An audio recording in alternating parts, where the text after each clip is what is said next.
हिमाचल से मैं शालिका ठाकुर। पेश हैं अभी तक के प्रमुख समाचार। शिमला में हादसा, हरियाणा से घूमने आए युवक युवती की गई जान।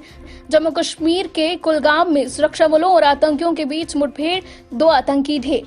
ट्रेन छूटने से आधे घंटे पहले जारी होगा दूसरा आरक्षण चार्ट, नियम आज से लागू। हार्वर्ड बिजनेस स्कूल के नए डीन होंगे भारतीय मूल के श्रीकांत दातार, 1 जनवरी से संभालेंगे पदभार।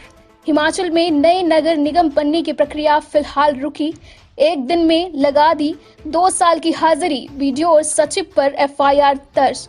कोठी से रोहतांग के बीच बनेगा सबसे ऊंचा रोपवे, 8 किलोमीटर होगी लंबाई, निहार सकेंगे वादियां।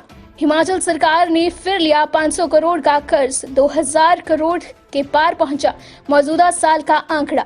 अब समाचार विस्तार से। आपके स्वास्थ्य का प्रहरी, श्री बालाजी हॉस्पिटल, कांगड़ा, हिमाचल।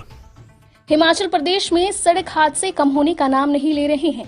शिमला जिले में एक सड़क हादसे में 2 की मौत हो गई। एक युवती व 2 युवक हरियाणा से कार में सवार होकर शिमला आए थे।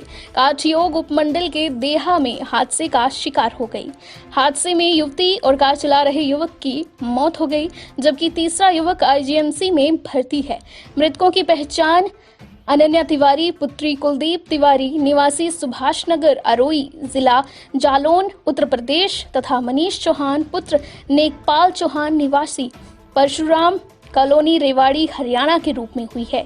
घायल का नाम दीपक सिंह पुत्र लक्ष्मण सिंह निवासी रेवाड़ी है और वह IGMC में उपचाराधीन है। जम्मू कश्मीर में सुरक्षा बलों को बड़ी कामयाबी मिली है। सुरक्षा बलों ने मुठभेड़ में 2 आतंकियों को मार गिराया है। घटनास्थल में गोला बारूद और हथियार बरामद किए गए हैं।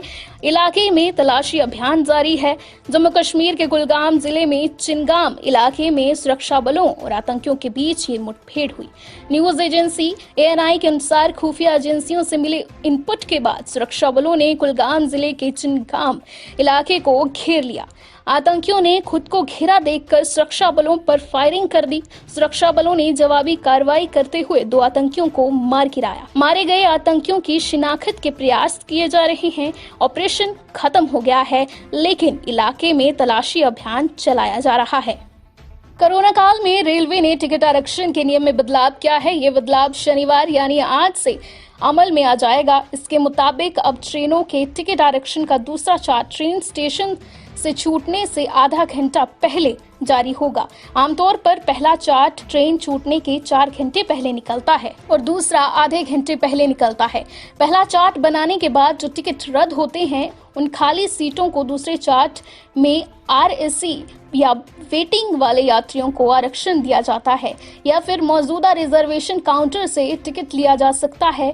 कोरोना काल में ट्रेन छूटने के पहले बनने और जारी करने वाला चार्ट 2 घंटे पहले जारी होने लगा था। अब इसकी जगह पहले का नियम लागू होगा।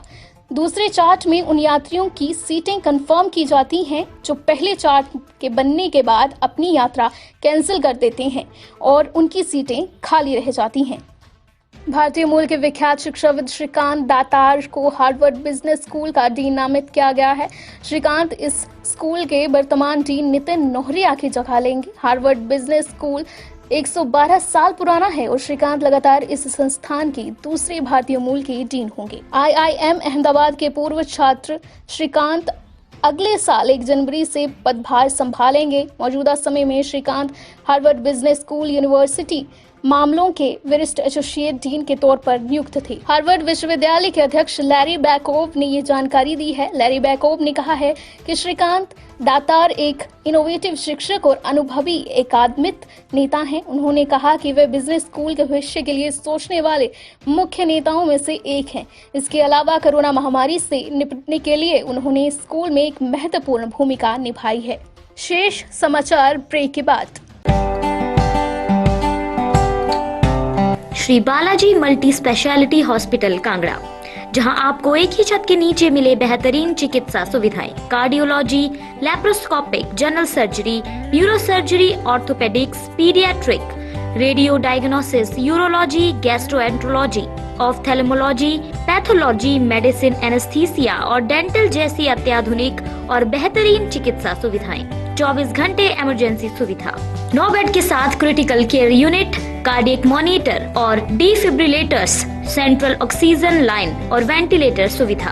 हिमाचल प्रदेश के सबसे बड़े निजी स्वास्थ्य सेवा प्रदाताओं में से एक Shri Balaji multi speciality hospital Kangra राष्ट्रीय स्वास्थ्य बीमा योजना के साथ सूचीबद्ध Shri Balaji multi speciality hospital Kangra BPL परिवारों के लिए अस्पताल में कैशलेस भर्ती होने के साथ ही ईसीएच की भी सुविधा।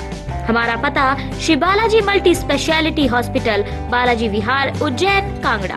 संपर्क करें 9218411108 पर। Shri Balaji multi speciality hospital Kangra.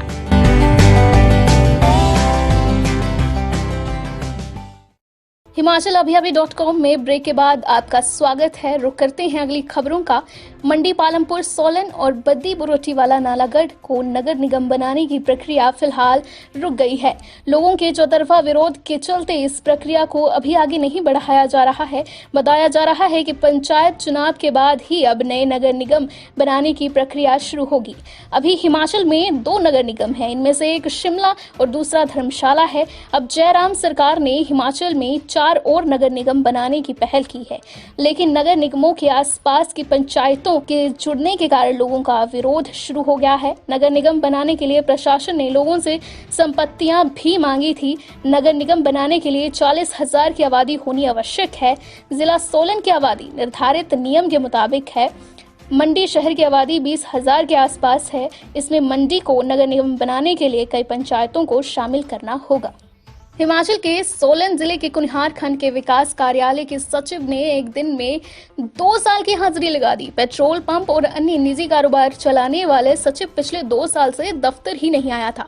Vigilance ने इस मामले में सचिव और खंड विकास अधिकारी विजय पॉल और सचिव देवेंद्र कालिया के खिलाफ मामला दर्ज किया है। सचिव के कार्यालय नहीं आने को उच्चाधिकारी नजरअंदाज करते रहे। मामले की शिकायत विजिलेंस के डीएसपी संतोष शर्मा को मिली तो उन्होंने योजना बनाकर चाल बिछाया। जब पक्के सबूत हाथ लगे तो उन्होंने दोनों के खिलाफ एफआईआर दर्ज कर ली।